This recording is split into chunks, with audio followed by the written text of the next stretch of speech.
y quiero hablarle exactamente sobre la contaminación en lo espiritual. Anótelo por favor, ahí yo sé que usted es un hombre, una mujer sabio que toma notas, así que por favor anote ahí el título de este mensaje. Hay un libro en la Biblia, ¿verdad?, que pocas veces los cristianos leen o pocas veces se predica de él, y es el libro de Judas. Pero este no es Judas Iscariote, este es Judas, el hermano de Jesús, ¿verdad? Antes del libro de Apocalipsis, ahí hay un libro llamado Judas. Y vamos a ir a este libro, a Judas capítulo 1, vamos a leer desde el versículo 3 en adelante. Dice la palabra, Judas capítulo 1, verso 3. Amados, por la gran solicitud que tenía de escribirles acerca de nuestra común salvación, me ha sido necesario escribirles y exhortándoles que contiendan ardientemente por la fe que ha sido una vez dada a los santos. Porque algunos hombres han entrado encubiertamente. ¿Cómo entran estos hombres? Los que desde antes habían sido destinados para esta condenación. Hombres impíos que convierten en libertinaje la gracia de nuestro Dios y niegan a Dios, el único soberano, y a nuestro Señor Jesucristo. Mas quiero recordarles, ya que una vez lo habéis sabido, que el Señor, habiendo salvado al pueblo, sacándolo de Egipto, después destruyó a los que no creyeron y a los ángeles que no guardaron su dignidad, sino que abandonaron su propia morada. Los ha guardado bajo oscuridad en prisiones eternas para el juicio del gran día, como Sodoma y Gomorra y las ciudades vecinas, las cuales de la misma manera que aquellos, habiendo fornicado e ido en pos de vicios contra naturaleza, fueron puestas por ejemplo, sufriendo el castigo del fuego eterno. No obstante, de la misma manera también estos soñadores mancillan la carne, rechazan la autoridad y blasfeman de las potestades superiores. Pero cuando el arcángel Miguel contendía con el diablo, disputando con él por el cuerpo de Moisés, no se atrevió a proferir juicio de maldición contra él, sino que dijo: el Señor te reprenda. Pero estos blasfeman de cuantas cosas no conocen, y en las que por naturaleza conocen, se corrompen como animales irracionales. Ay de ellos, porque han seguido el camino de Caín, y se lanzaron por lucro en el error de Balaam, y perecieron en la contradicción de Coré. Quiero hablarle sobre la contaminación espiritual. Este libro de Judas nos habla y nos muestra el peligro, ¿verdad?, de no entender la contaminación en lo espiritual y cómo esto nos puede llevar y nos puede arrastrar a cosas incorrectas. Se menciona en este pasaje que acabamos de leer la contaminación de 3 espíritus y les ponen nombre. Por favor, anote esto: los demonios no tienen nombre propio. No hay demonios que tengan nombre propio, sino que los demonios toman nombre a veces de las regiones donde se mueven o de la función que desarrollan, y esto es terrible, cuando logran robarle su identidad a una persona y después comienzan en la Biblia a ser llamados como el espíritu de Jezabel, empiezan en la Biblia a ser llamados como el espíritu de Caín, como el espíritu de Balaam, quien era un profeta de Dios, como el espíritu de Coré. Qué terrible que es que te quiten tu nombre y de ahora en adelante ese nombre le pertenezca a un demonio o a un espíritu. Y dice: tengan cuidado del espíritu de Absalón. Hay hombres y mujeres de Dios que Dios los trajo con un propósito y les dio una asignación de vida, y esa asignación va de la mano de tu nombre. Por eso es importante escoger de manera correcta el nombre que le vamos a poner a nuestros hijos, porque cuando el nombre de una persona tiene un propósito bueno, va a haber una lucha para querer quitarle o robarle su nombre. Pero cuando el nombre desde raíz ya trae una asignación mala, usted se le ocurre a una hija ponerle Soledad, ponerle Mara, ponerle un nombre que tiene un significado negativo, va a ser más fácil que el enemigo pueda venir y quitarle, ¿verdad?, la asignación y el nombre a esa persona. Usted tiene que tener mucho cuidado. Hoy está de moda ponerle nombres a los hijos porque suenen nombres bonitos, cool, ¿verdad?, que nadie tiene, etcétera, etcétera. Le vamos a preguntar, ¿verdad?, al internet cuáles son los nombres bonitos.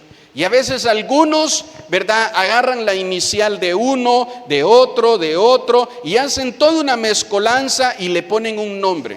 Y según ellos eso es cool, eso es genial, eso es calidad. Como padre tienes una responsabilidad, ahora que tienes un hijo, una vida en tus manos. Y una de las primeras cosas es darle un nombre correcto. Esa es una de las primeras cosas que tienes que hacer, ¿verdad? Darle a al niño o a la niña un nombre correcto.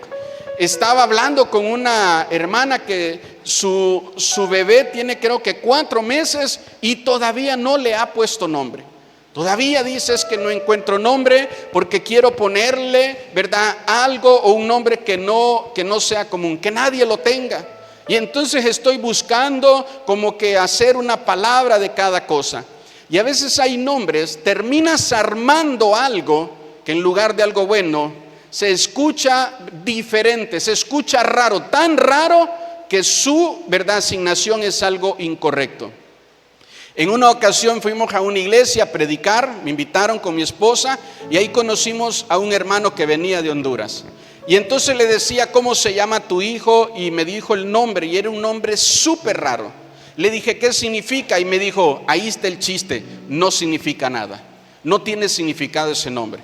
Me dijo, yo me lo inventé, dice, y no tiene significado.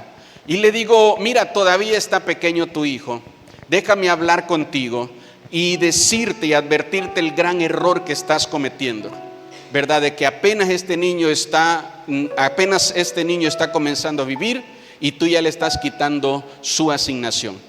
Que su vida no signifique nada. Hay otros, ¿verdad?, que dicen, voy a ver el nombre, ¿verdad?, X, y entonces yo lo voy a leer al revés. Porque insisto, empezamos a pensar de que esas cosas son cool o son chidas o lo que usted quiera. Y entonces lo que están volteando es, ¿verdad?, dándole un significado negativo al nombre. Entonces si la persona dice, se llama Jorge, se llama Reinaldo, vamos a ponerle nombre al revés. En lugar de leerlo de aquí, Reinaldo, vamos a leerlo de la O y a ver qué nos sale. Y sacan unos nombres tan marcianos, ¿verdad?, que después uno no puede ni pronunciarlo. Por eso todo el mundo termina diciéndole el negro, ¿verdad? Y toda la vida se llama, nadie sabe cómo se llama. Entonces, ¿sabe qué? Desde ahí usted, por favor, tómese muy en serio la responsabilidad que Dios le ha dado de ponerle un nombre a su hijo o a su hija. Porque ese nombre y lo que significa ese nombre lo va a seguir toda su vida. Lo va a seguir toda la vida, toda la vida. Entonces, ¿en qué situación ese hijo, esa hija nació? Que nosotros podamos considerar lo que Dios quiere hacer, los propósitos de Dios.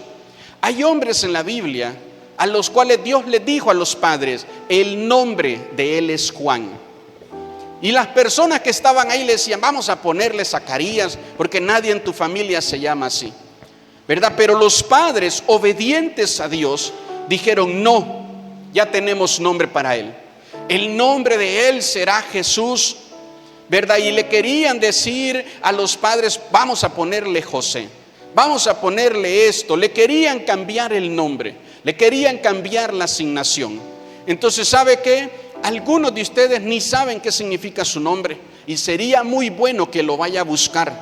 Busque su nombre, no se vaya a dejar guiar por la primera respuesta que le da, ¿verdad?, ahí la inteligencia artificial en el buscador o alguna página, ¿verdad?, de horóscopos, etcétera, etcétera. No vaya a buscar el significado de su nombre, ¿verdad?, con una base esotérica. Búsquelo bíblicamente. Póngale así, el significado de mi nombre, ¿verdad?, bíblicamente. Y que usted pueda entender, cuando usted conoce el significado de su nombre, usted entiende muchas cosas en su vida. Y es tremendo que Judas comienza a decir en este pasaje a leer, y dice: hay que cuidarnos, porque miren, dice, el Señor sacó a los esclavos de Egipto y no creyeron, y vino condenación a ellos. El Señor dice, ¿verdad? Más adelante, después de eso, ¿verdad? Dice, el Señor los metió a la tierra prometida y hicieron mal uso de ella, y vino condenación. El Señor le entregó dignidad a los ángeles y ellos se corrompieron, y vino condenación. Y comienza a decir todo hasta llegar a este último verso, donde menciona a 3 espíritus por nombre. Y nosotros tenemos que cuidarnos de ello. Se nos llama como iglesia a cuidarnos de las enseñanzas falsas, del comportamiento rebelde, y a no juzgar lo espiritual cuando somos esclavos de lo natural. Esto es muy tremendo, ¿verdad? Hay cristianos, por favor diga conmigo, aquí no hay ninguno. Hay cristianos que son muy murmuradores, pero por alguna razón ellos piensan que pueden juzgar lo espiritual. Son esclavos de lo natural y piensan que son libres en lo espiritual, ¿verdad? Y decir, bueno, yo puedo hacer, yo puedo servir, yo puedo ministrar, etcétera, etcétera. De esto nos advierte Judas. Este es un peligro, el que nosotros no podamos ni ser libres en lo natural y queremos nosotros andar juzgando lo espiritual. Dice, cuidémonos porque podemos caer en el error que cayó Coré. Y ahorita lo vamos a ir desarrollando. De la contaminación del pecado, hermanos, uno se libera dejando que Jesús le limpie y le purifique. De la contaminación del corazón nos liberamos perdonando a los demás. Pero de la contaminación espiritual nos liberamos haciendo guerra espiritual. De la contaminación espiritual nos liberamos haciendo guerra espiritual. Pastor, hay algo así tenebroso, hay algo que pesa, hay algo que huele a muerto, que siento que me persigue, que siento que está en mi casa. Hay algo, pastor, ¿verdad?, que me hace sentir enfermedad, pero siento que esto no es natural, que esto es espiritual. Hay algo que confunde mis pensamientos. Hay algo espiritual oprimiéndome. ¿Qué debo de hacer? Debe de hacer guerra espiritual.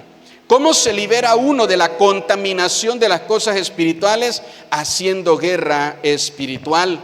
Tenemos que hacer guerra espiritual desde la posición de hijos de Dios. El Hijo de Dios no se rinde y el Hijo de Dios no se ve como víctima. Cuando viene una prueba y una situación difícil a tu vida, tú no enfrentas las dificultades como una víctima. Esa no es tu posición. Tú enfrentas cualquier dificultad que venga a ti desde una posición de hijo de Dios o de hija de Dios. Si dice amén conmigo. Pero tenemos nosotros que hacer guerra espiritual y no tenerle temor o no tenerle miedo a la guerra espiritual. Como le decía a estos 3 hombres que menciona el libro de Judas, y que ahora sus nombres describen la función de demonios, les cambiaron su asignación. Les quiero leer lo que significaba primeramente el nombre de Caín. El nombre de Caín, anótelo, significaba posesión de Jehová. Fíjese qué tremendo esto, porque esto es algo que va a buscar el enemigo. Todo lo que Dios, ¿verdad?, te ha dado a ti, el enemigo va a buscar quitártelo. Quiere arrebatarte tu propia vida, quiere arrebatarte tu familia, tus hijos, quiere arrebatarte todo lo que Dios te ha dado. Caín significaba posesión de Jehová, pero ahora Caín, como asignación de demonios, significa envidia, egoísmo y violencia. Esta es la función ahora de Caín como espíritu aquí en el libro de Judas. Significa envidia, egoísmo o violencia. Balaam, quien era un profeta de Dios, significaba devorador. Era alguien, ¿verdad?, llamado por parte de Dios a devorar las escrituras, la palabra, a devorar todo lo que Dios le daba y a poder venir y transmitírselo al pueblo. Pero Balaam como espíritu significa corrupción de lo espiritual, volverse, ¿verdad?, volverse a lo que se vende. Esto es lo que significa Balaam. Volverse a lo que se vende. Y anote esto también, valores a la venta. Una persona, le he mencionado a usted en ocasiones, que de repente cuando es soltero, cuando es soltera, tiene una convicción real en su corazón y dice: yo nunca estaría con un hombre que me sea infiel, no lo aceptaría, no es correcto, eso no va conmigo, y ese es un valor en su corazón. Pero de repente, cuando este espíritu influye en alguna persona, empieza a justificarlo y a decir: bueno, pues todos lo hacen, él va a cambiar, él me ama, esto, lo otro. Puso a la venta su valor. ¿Y qué es lo que está buscando? ¿Cuál es el precio? ¿Verdad? Que la otra persona, pues simple y sencillamente se quede. Entonces, el espíritu de Balaam, cuando influye, ¿verdad?, en alguien, lo que trae es corrupción de lo espiritual. Y vuelvo a repetir, pone a la venta los valores. Hermano, me sorprendió encontrar el significado de Coré. Coré tiene dos significados, ¿verdad? Uno hebreo, que es calvo, y tiene un significado arameo, que significa músico consagrado. Y de verdad espero más aquellos que se dedican a ministrar en este altar como músicos, que pongan atención a esto. Coré significaba un músico consagrado. Coré desciende de la tribu de Leví. Entonces, desde que nació, se había dicho y se había pensado que él iba a servir al Señor desde el altar. Esa era la función de Coré. Esa era la asignación de Coré. Hace unos días veía un hermano que qué talentos más tremendos que Dios le ha dado en la música y en el canto. Entiende muchos instrumentos. Pero en lugar de estar sirviendo y ministrando en un altar, es usado por el enemigo para andar juzgando, para andar señalando, y no ha pisado un altar desde hace mucho tiempo. Eso es a lo que se refiere, mire la palabra. Cuando a alguien le quitan, le contaminan su espíritu y le quitan lo que Dios lo ha mandado a hacer. Ahora, Coré como espíritu de demonio significa descontento, orgullo y rebeldía. Por favor, póngame atención en esto. Si usted conoce algún hermano, alguna hermana que ministra en la alabanza y que se ha alejado, por favor quítele un poquito de ganancia al micrófono para que no se esté viciando así, distrayendo de esa manera. Si usted conoce a alguien, ¿verdad?, que antes servía o ministraba en la alabanza y no lo está haciendo, no por pecado o por decisión de él, sino por una contaminación espiritual, voltéelo a ver y se va a dar cuenta que se manifiesta descontento. Siempre está hablando mal de los pastores y de las iglesias. Todos están mal. Todos están mal, ¿verdad? Por eso los pastores y los altares somos tan pecadores y Él es tan santo que no lo merecemos. Ese es el comentario de alguien así, ¿verdad? Tiene orgullo o rebeldía. Entonces, veamos qué tremenda la manera como le cambiaron la asignación a estos hombres. Por favor, la primer batalla espiritual es evitar que el enemigo se infiltre y contamine tus fortalezas. La primer batalla espiritual de la iglesia es evitar que el enemigo contamine mis fortalezas. Ahora, ¿cuál es la puerta de entrada? Mis debilidades. ¿Cuál es la puerta de entrada para que el enemigo pueda contaminar las fortalezas de un hombre o de una mujer de Dios? Son sus debilidades. Por ahí entra el enemigo. Pero el enemigo no tiene interés en tus debilidades. No le sirven tus debilidades para nada. Ni a ti te sirven. A ti te meten en problemas tus debilidades. Pero a ti lo que te hace un mejor hombre, una mejor mujer, son tus fortalezas. Son, ¿verdad?, tus virtudes, tus capacidades, tus talentos. Eso es lo que te hace mejor persona. Entonces, ¿qué es lo que el enemigo busca? Contaminar las cosas en las que eres bueno, ¿verdad? Contaminarlas de manera espiritual. Pero ¿cuál es la entrada? Siempre es una debilidad. Pero ¿cuál es el propósito y el fin? Es contaminar en lo que eres bueno. ¿Qué le contaminaron a Coré? le contaminaron su talento. Coré no estaba aquí, mire, preparándose para ministrar, ¿verdad? En la alabanza. Coré andaba en medio del pueblo, ¿verdad? Hablando en contra, buscando gente y hablando en contra de Moisés y de Aarón, organizando a la gente para ir en contra de los propósitos de Dios a través de Moisés y de Aarón. Cuando vino el juicio sobre Coré, dice la Biblia, conocen la historia, que se abrió y se los tragó vivo. Y se tragó vivo a Coré, a todos sus seguidores, y en total dice la Biblia que fueron 250 personas que siguieron a Coré. Ahorita vamos a hablar un poquito más de esto, pero quiero que usted entienda esta parte en su corazón, que cuando nosotros le abrimos puertas al enemigo en nuestra debilidad, él va a contaminar mis fortalezas. ¿Para qué? Para que yo no las esté utilizando. En lugar, a mí Dios me hizo un hombre fuerte, y en lugar de proteger a mi familia, yo mismo soy el que la lastimo. Yo soy el que la golpeo, yo soy el que la insulto, yo soy el que pisoteo, ¿verdad?, el carácter y la personalidad de mis hijos. Entonces nosotros tenemos que cuidar que el enemigo no contamine esta parte. Número 1, tenemos que vencer al espíritu de Caín. Diga amén, por favor. Este espíritu contamina en nosotros el poder, el dominio propio y la santidad. ¿Qué es lo que el espíritu de Caín va a contaminar en tu vida? El poder, el dominio propio y la santidad. Este espíritu se atreve, fíjese bien esto, se atreve a subir ofrendas incorrectas a los altares espirituales. Este espíritu lucha con los que dan en el altar la ofrenda correcta. Este espíritu lucha con los que honran a Dios. Este espíritu lucha de esa manera. ¿Qué es lo que va a buscar, verdad, el espíritu de Caín?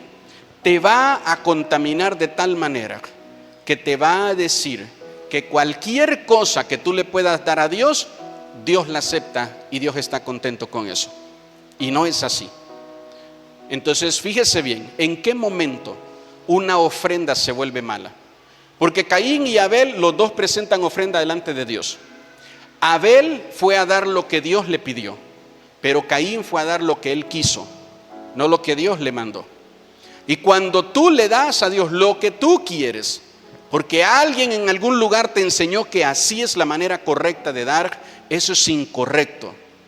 Leamos los profetas menores. El mismo profeta llama al pueblo y le dice: a ver, preséntense con sus gobernadores y vayan a darles lo que ustedes quieren, a ver si la van a aceptar. Pero aquí dice, a la casa de Dios ustedes traen lo roto, lo enfermo, lo que está malo, lo que está dañado, y quieren que Dios lo acepte y que Dios se agrade de ustedes. Este es el problema. Cuando pensamos que la ofrenda es una limosna para Dios, pobrecito Dios necesita de mi dinero, entonces yo le voy a dar algo a Él, ahí te doy algo, Señor, para que te puedas entretener. Cuando pensamos que la ofrenda, verdad, es espiritual, entonces la preparamos de manera correcta. Si usted viene los domingos y aquí cuando pasan los hermanos de las ofrendas, aquí usted viene a preparar su ofrenda y su diezmo, usted no sabe ofrendar, así no se ofrenda. La ofrenda no se prepara aquí, porque aquí se da lo que uno quiere o lo que le sobra muchas veces. La ofrenda no se prepara en la iglesia, y si usted hace eso, corríjalo. Siempre nos llevamos nuestro sobrecito a casa y allá en la casa se prepara. Yo traigo mi ofrenda lista de casa, yo traigo mi diezmo listo de casa. No vengo aquí a luchar con eso. Ay, si doy y si me quedo sin esto, y si me hace falta, y esto, y lo otro, y empiezo a batallar con eso. Empiezo a hacer a un lado en la bolsa los billetes y a encontrar dónde están las monedas. Empiezo a luchar con esa parte. Abro mi cartera y busco el billete más, verdad, de menor cantidad. Empiezo a estar luchando porque pienso que la ofrenda es dar dinero. La ofrenda es honrar a Dios y se prepara en lo espiritual, en casa. Señor, gracias por todo lo bueno que tú has sido. Gracias porque no falta alimento en esta mesa. Gracias por el trabajo, gracias por este sueldo. Lo acabo de recibir. Lo primero que voy a hacer es apartar, Señor, lo que te voy a dar a ti. y se prepara de casa, no aquí. No se prepara en el templo, no lo haga. Y si lo hace, corríjalo y hágalo de manera correcta. Porque lo primero que el espíritu de Caín busca es que nosotros ofrendemos de manera incorrecta. Porque al ofrendar de manera incorrecta, nunca vamos a recibir un fruto de eso. No lo recibimos. A veces el espíritu de Caín influye en pastores para decirle a la iglesia que ya no hay que ofrendar, que hay que dar lo que se pueda y que ya no hay que diezmar, ¿verdad? Y empiezan a torcer la escritura. Y el problema es que algunos cristianos lo creen y después llegan a las iglesias con esas enseñanzas falsas e incorrectas. Y lo que tienen es contaminado el espíritu. Y después se sientan y empiezan a contaminar al que está al lado y al que está al lado y al que está al lado. Todo aquel que empieza a contaminar, vea su vida, por favor, ¿verdad? Vea su vida. Nosotros tenemos, mire, no lo leímos, pero sé que todos tienen el pasaje ahí, ¿verdad? En Judas capítulo 1. Póngame el versículo 12, por favor. No leímos, llegamos hasta el 11, pero mire, esto es terrible lo que dice Judas en este verso. Entiéndalo, mire, dice Judas en este verso que el que no da fruto, muere 2 veces. Y cuando usted se va al original de esto, es lo que dice la palabra en el libro de Apocalipsis. Dice, y la primera y la segunda muerte van a tener autoridad sobre aquel que no está inscrito en el libro de la vida. Entonces es importante que mi vida dé frutos espirituales. Que mi vida dé frutos espirituales. Hermano, ¿cuántos años de cristiano tienes y no puedes dar un fruto de amor, un fruto de fe? No puedes dar un fruto de bondad, de templanza, cosas espirituales. No puedes dar un fruto, ¿verdad?, de paciencia. No puedes dar un fruto de templanza. No puedes dar los frutos del Espíritu Santo. Esto es muy peligroso. Jesús mismo en el libro de Juan enseñó, dijo, el que no da fruto es cortado y es lanzado al fuego. Y es la misma palabra que aparece aquí donde dice fuego eterno. Entonces es importante que nosotros pongamos atención a estas cosas. Porque mire, vemos lo que les pasó a aquellos que no le dieron importancia a lo espiritual, lo que les pasó, sus consecuencias. Pero por alguna razón nosotros pensamos que estas cosas ya no tienen consecuencias sobre nuestra vida y las ignoramos, porque lo único que queremos es cumplir los domingos con venir a la iglesia, darle 4 saltos y 4 palmadas al Señor, dar mi ofrenda y regresar a casa y seguir sin dar un fruto espiritual. Tenemos nosotros que dar frutos para no estar, mire, bajo la contaminación de este espíritu. Este espíritu te lleva a envidiar los frutos de los demás, pero te impide preparar tu ofrenda. Ay, ese hermano, ¿verdad?, que ofrenda y no te deja ofrendar. Ese hermano que diezma no sabe que eso no se hace y no te deja diezmar. El espíritu de Caín te lleva a envidiar los frutos. ¿Por qué a él le va bien? ¿Por qué él sí tiene un buen matrimonio y yo no? ¿Por qué ese hermano tiene una mujer fiel, esa hermana tiene un hombre fiel y a mí me abandonó o me dejó? ¿Por qué no puedo encontrar un buen trabajo? ¿Por qué no puedo tener una casa propia? ¿Por qué mis hijos se enferman y los hijos de él no? ¿Por qué, verdad, tengo problemas? Y empezamos a envidiar los frutos que tienen los demás, pero seguimos sin poder nosotros darle una ofrenda correcta a Dios. Y no le estoy hablando de dinero, le estoy hablando de cosas espirituales. Si dice amén, ¿sabe qué dice el apóstol Pablo? Que tu primera y mejor ofrenda seas tú. Eso dice el apóstol Pablo, que tu primera y mejor ofrenda seas tú. Entonces usted puede dar la cantidad más grande en la mano, pero si el corazón es incorrecto, esto no sirve, hermanos, porque no se trata de dinero. Si dice amén conmigo. En un momento del ministerio de Jesús, ¿verdad?, están dando las ofrendas. ¿Y sabe dónde dice la Biblia que se fue a parar Jesús? Al frente donde estaban dando las ofrendas. Ahí se fue a parar al frente, a ver lo que todos estaban echando. Porque le vuelvo a repetir, hay gente que están orando por las ofrendas y tienen las manos en la bolsa. porque hasta de eso se avergüenzan de su ofrenda. La ofrenda no se da así, se saca en la mano y se levanta, se ofrece, es una ofrenda y se ofrece de manera correcta, no con vergüenza ni con pena. Entonces agarramos el billete y la moneda y lo apretamos aquí que nadie lo vea, ¿verdad? Y metemos la mano hasta el fondo para que nadie lo vea. Y entonces no falta, como le vuelvo a repetir, aquel que tuerce la escritura y tiene una enseñanza falsa y empiezan a sacar de contexto versos, a decir, es que tu mano derecha no sepa lo que hace tu mano izquierda. Eso es un verso, léalo todo, el contexto no tiene nada que ver con eso. Pero le vuelvo a repetir, está Jesús viendo lo que cada uno ofrece. Y de repente viene una viuda con 2 monedas. Y Jesús llama la atención de todos y dice, ¡hey! Por favor, quiero enseñarles algo. Y quiero decirle algo. ¿Cómo cree usted que se sintió en ese momento la viuda? ¿Cómo cree que se sintió la viuda? ¿Verdad? Porque dice la Biblia que todos daban muchas cosas, pero ella pasó solo con 2 monedas. Yo quiero pensar que ella pensó que a lo mejor la iban a reprender, porque llevaba muy poquito.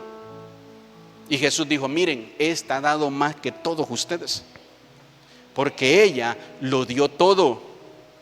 Esto es todo lo que tenía, ella lo dio todo. Y ustedes dice, dan de lo que les sobra, dando lo que les sobra. Mire, en muchas ocasiones lo he hecho, ¿verdad? Y le doy el consejo que lo haga. De saber que lo único que traigo es esto y decir, Señor, lo voy a dar todo. Lo voy a dar todo, porque quiero honrarte a ti.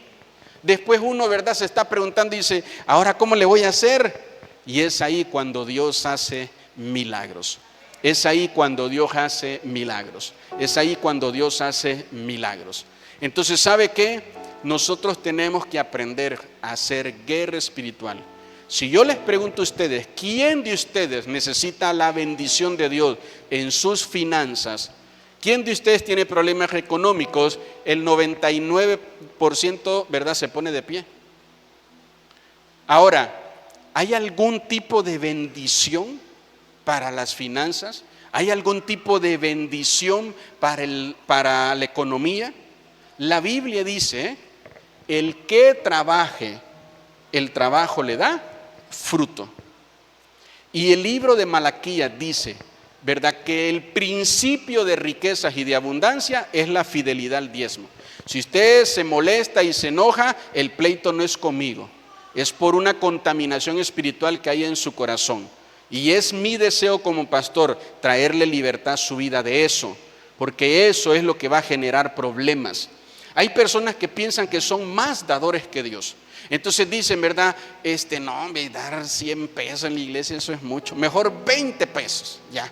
Para que no, ¿verdad?, vaya a hacer cosas incorrectas el pastor. 20 pesos, con eso estamos bien, ¿verdad? Entonces, cuando una persona le cuesta, mire, hay un pastor que cuenta su testimonio y él dice, ¿verdad?, que él ganaba X cantidad y le tocaba dar, vamos a ponerle una cantidad, le tocaba dar 500 pesos de diezmo, ¿verdad?, cada quincena, 500 pesos, ganaba 5,000 pesos y ahí estaban sus 500 pesos.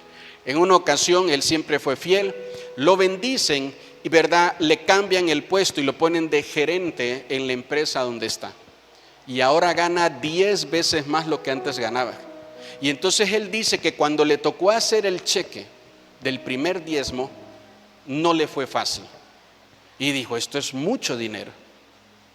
Esto es mucho dinero. Y tiene un hermano que es pastor. Y no lo pudo firmar el cheque. Y entonces le habló a su hermano. Y le dijo, ¿sabes qué? Estoy teniendo una lucha. Nunca he tenido problemas para diezmar y soy pastor y lo entiendo. Pero ahorita que estaba haciendo el cheque del diezmo de mi primer sueldo, no sé por qué se me dificulta. Y dice que su hermano le dijo, mira, le estás demostrando a Dios que no puedes ser fiel con tanto. No te preocupes, Dios te va a regresar a tu sueldo de 5,000. Dice, el de voladita colgué y fui a firmar mejor el cheque, ¿verdad? Entonces, cuando somos fieles con Dios, entonces Dios puede darnos más. Pero ese es el problema, de que solo seas fiel en lo poco, en la pobreza. Y cuando venga la riqueza y cuando venga la abundancia, se corrompa tu corazón con este espíritu. Y entonces dejes de poder, ¿verdad?, ofrecerle al Señor. Y vuelvo a repetir, puedes poner todos los argumentos que tú quieras. Puedes, ¿verdad?, venir y poner y decir, es que el pastor es un ladrón, écheme la culpa a mí si quiere y tráteme de ladrón si usted quiere. Puedes poner todos los argumentos que tú quieras. Aún así, este espíritu sigue avanzando y ganando más campo, no en mis finanzas ni en mi vida, en la de cada uno de aquellos que comienzan a dudar, de aquellos que comienzan a dudar de lo que Dios quiere hacer en sus vidas. ¿Sí dice amén conmigo? Mire lo que dice aquí el verso 4 que leíamos en la parte final. Convierten en libertinaje la gracia de nuestro Dios y niegan a Dios, el único soberano, y a nuestro Señor Jesucristo. Este espíritu es el que contamina, ¿verdad?, nuestro espíritu. Tenemos nosotros que buscar la libertad. Este espíritu siempre ataca la reputación de los que honran a Dios. Cuando tú honras a Dios, cuando eres un hombre de Dios fiel, una mujer de Dios fiel, no falta algo. Mire, yo a veces me sorprende cómo hay gente que habla de mí y nunca se ha sentado a tomarse una taza de café conmigo. Hablan como si me conocieran. A veces me sorprende, ni yo sabía eso de mí, ¿verdad? Escucho lo que dicen y hasta me empiezo a caer mal, ¿verdad? Qué mala onda ese Jonathan, porque empiezan a decir un montón de barbaridades, ¿verdad? El espíritu de Caín comienza a hablar mal de los que honran a Dios, de los que honran a Dios. Es muy fácil sentarse con gente que le gusta murmurar. Todos caen bien ahí y la plática se presta. Pero cuando tú llegas y tú no le das lugar a la murmuración y al chisme, empieza todo a incomodarse, ¿verdad? Se quedan en silencio, se quedan callados y no saben qué hablar y qué decir. No saben qué decir, qué mencionar. Entonces es importante que nosotros no le demos lugar a esto. Anote esto bien. Hablar mal de alguien destruye tu reputación en el cielo. Hablar mal de alguien destruye tu reputación en el cielo. Es allá donde te van a conocer. Es allá donde tú necesitas mostrarte como un hombre y una mujer, ¿verdad? Correcto. Cuando tú hablas mal de alguien, hablas mal de esa persona a sus espaldas, a lo mejor nadie se enteró, etcétera, etcétera. Pero en el cielo sí. En el cielo sí supieron. Dice el apóstol, ¿verdad, Omar? Dice el apóstol Omar, para mí es muy fácil saber, ¿verdad?, cuando llego a una iglesia y cuando en la iglesia se honra o no se honra a la autoridad. Porque hay iglesias donde uno llega, dice, y la gente hasta se queda así y lo ve a uno de lejos y lo ve con miedo y ni se acercan a uno, ¿verdad? ¿Por qué? Porque el pastor habla mal de la autoridad. Pero hay lugares donde uno llega y la gente se acerca, lo abraza, le da regalos, lo invita a comer esto. Eso lo que te muestra es la honra que el pastor le da a la autoridad, ¿verdad? Hay casas, diga conmigo, esos no vinieron, donde llego y a veces los hijos ni se acercan, ni saludan, le tienen miedo al pastor. ¿Por qué? ¿Porque soy malo o porque soy muy feo? No, porque se habla mal de la autoridad en esa casa, ¿verdad? Y yo sé que no van a decir amén a eso, pero hay hijos que aunque uno les llama la atención, respetan a la autoridad. Es importante que nosotros busquemos la libertad de esto. Número 2, vamos avanzando, hay que vencer al espíritu de Balaam. El principal propósito de este espíritu es corromper y contaminar los dones de la iglesia para usarlos en contra de la iglesia. Tiene un gran significado en todo lo profético adentro de una iglesia. El espíritu de Balaam busca corromper los dones de profecía, busca corromper el don de ciencia, el don de sabiduría, busca corromper la palabra que se predica. Ataca a todos los que tienen la responsabilidad de entregar una palabra de Dios, ya sea por oración, ya sea por predicación, ya sea por profecía, ya sea por alabanza. En el momento en que la iglesia necesita ser bendecida, el espíritu de Balaam se levanta para maldecir a la iglesia. En el momento que una familia necesita ser bendecida, el espíritu de Balaam se levanta para que esa persona o esa familia siga permaneciendo bajo maldición. El espíritu de Balaam lo que busca es que las personas permanezcan en maldición. Anote esto. Aunque nuestro llamado sea legítimo, el llamado de Balaam era legítimo, no era un falso profeta, era un profeta de Dios. Aunque nuestro llamado sea legítimo, aprendamos, poder en desorden se convierte en poder de demonios. Aprenda por favor esto, porque aquí es donde muchos hombres o mujeres de Dios no entienden y les cuesta y terminan perdiendo lo que Dios les dio. Poder en desorden se vuelve poder de demonios. Entonces es importante que nosotros nos cuidemos de esta contaminación espiritual. Cuando una iglesia comienza a manifestar ceguera espiritual, tiene que ser usado lo natural para hablarles sobre lo espiritual. Entonces vamos a saber que este espíritu está avanzando. Siempre nuestros ojos abiertos a lo espiritual. Siempre, hermanos. Por favor, escúcheme bien en su espíritu. ¿Verdad? Balaam es un profeta de Dios que escucha la voz de Dios, que ve al Señor, a los ángeles cuando le hablan, pero se corrompe y ahora hay un ángel parado delante de él y él no lo logra ver. Y entonces Dios, ¿verdad?, tiene que hacer que una mula hable. Que una mula hable.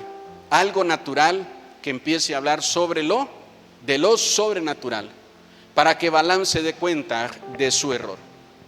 Entonces, si todos aquí, los que ministramos, los que buscamos lo espiritual, ¿verdad?, Dios nos guarde y en algún momento nos corrompemos, Dios va a hacer uso de lo natural. Y puede venir y aparecerse una persona por primera vez que nunca ha ido a una iglesia y puede ser usada por Dios para hablarnos y para decirnos que lo que estamos haciendo no está correcto y que tenemos que corregir el camino. Como muchas veces pasa en usted, que usted va a la iglesia y le predicamos y en lugar de poner atención al mensaje se duerme. En lugar de poner atención a la palabra y obedecerla y cumplirla cuando sale de aquí, se duerme. Cuando el pastor habla contigo, el líder habla contigo y te da un consejo, no se te queda nada. Porque hay una ceguera espiritual, hay oídos cerrados a lo espiritual. Y de repente estamos en el trabajo con alguien que ni cristiano es. Estamos en la escuela con alguien que ni cristiano es. Es alguien natural, no es alguien en lo espiritual que fluye. Y esa persona te dice: mira, manito, si no dejas de tomar te vas a morir. Y usted dice: sí, ¿verdad tú?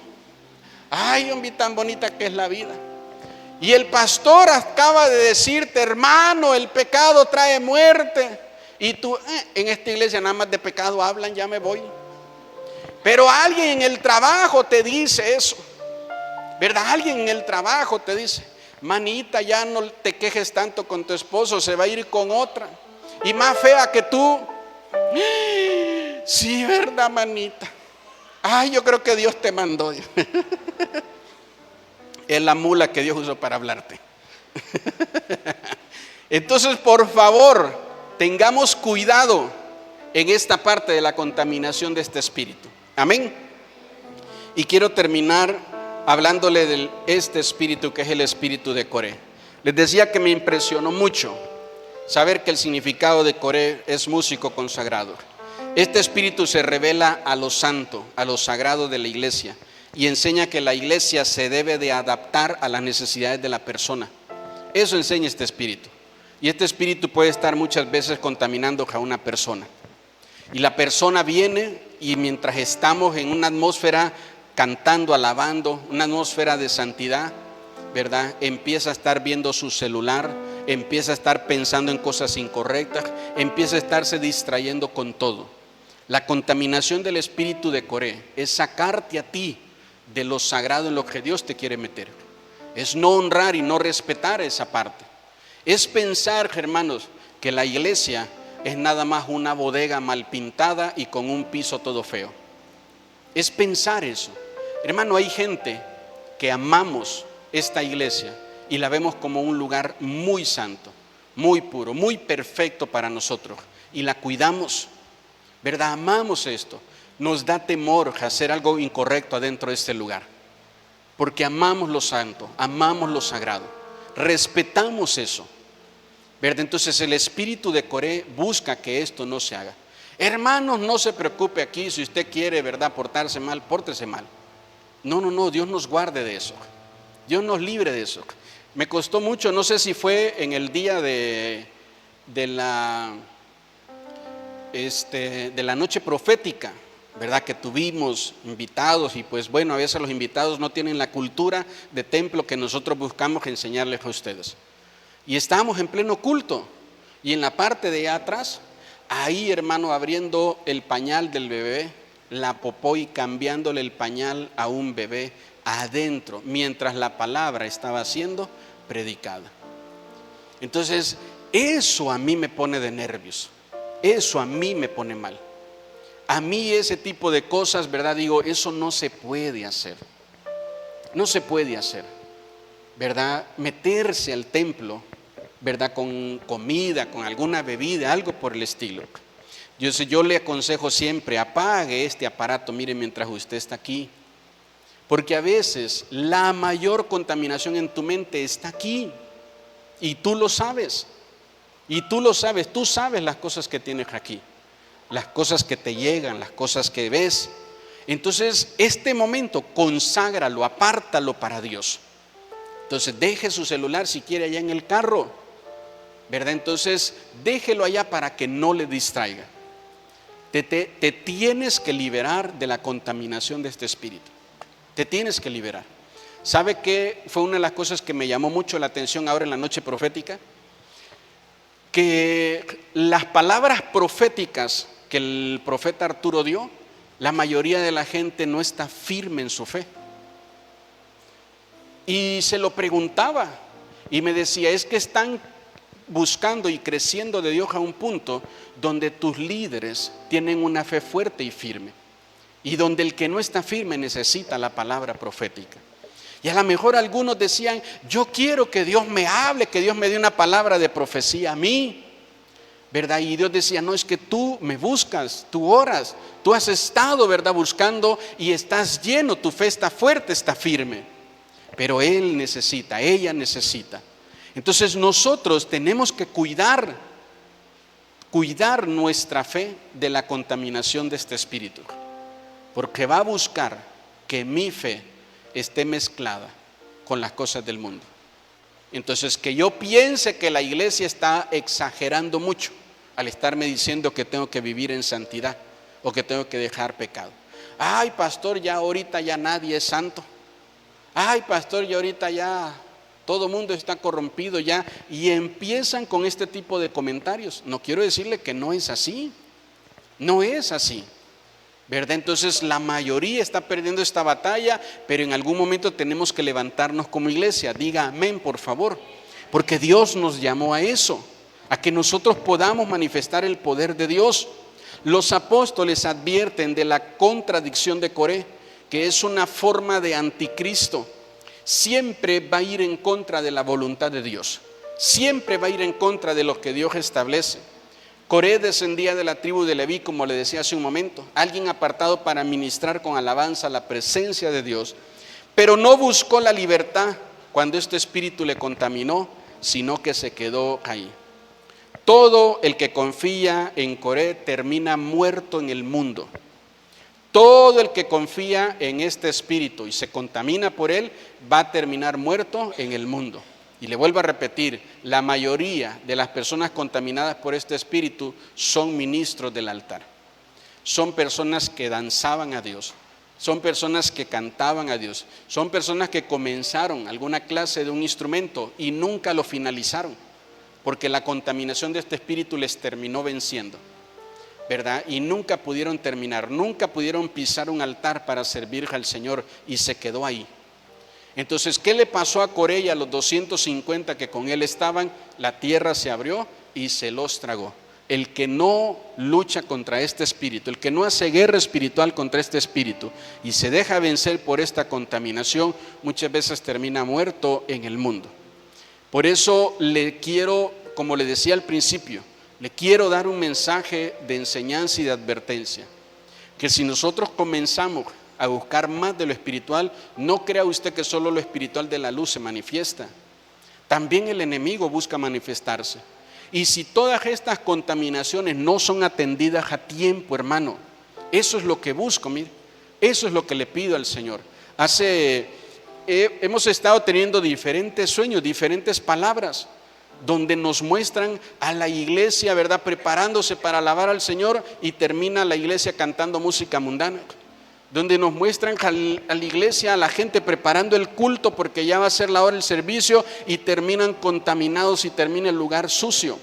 Por eso es que le quiero pedir que me escuche en su corazón la advertencia que este mensaje es, el llamado que este mensaje es. Es un llamado a decir, ¿sabes qué? Estás buscando lo espiritual, sí, pero no solo estás llamando la atención de parte del cielo, sino que también llamas la atención de parte de las tinieblas, y va a venir una lucha, va a venir una batalla.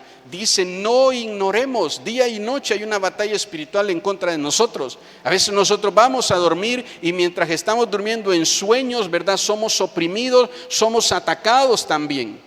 Entonces, ¿sabe qué? Es muy bonito pasar un momento en la presencia de Dios y alabarlo y adorarlo, pero ahora el enemigo va a buscar robarte eso y que pases un momento en medio de las tinieblas allá en casa y que otra vez sientas que vuelves a ser atrapado por las cosas que Dios trae libertad a tu vida. El espíritu de Coré solo se vence cuando tú eliges santificarte delante de Dios. Es la manera. Cuando tú eliges, hermano, ven a gritar todo lo que tú quieras a la noche de guerra espiritual. Ven a gritar todo lo que tú quieras, ¿verdad? A la velada de oración, a los cultos, a las montañas de oración, ¿verdad? A los tiempos de oración. Ven a gritar todo lo que tú quieras.